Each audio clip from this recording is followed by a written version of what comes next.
يدبر الأمر من السماء إلى الأرض ثم يعرج إليه في يوم كان مقداره 1000 سنة مما تعدون ذلك عالم الغيب والشهادة العزيز الرحيم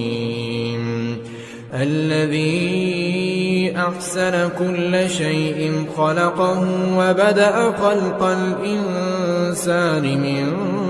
طين ثم جعل نسله من سلالة من ماء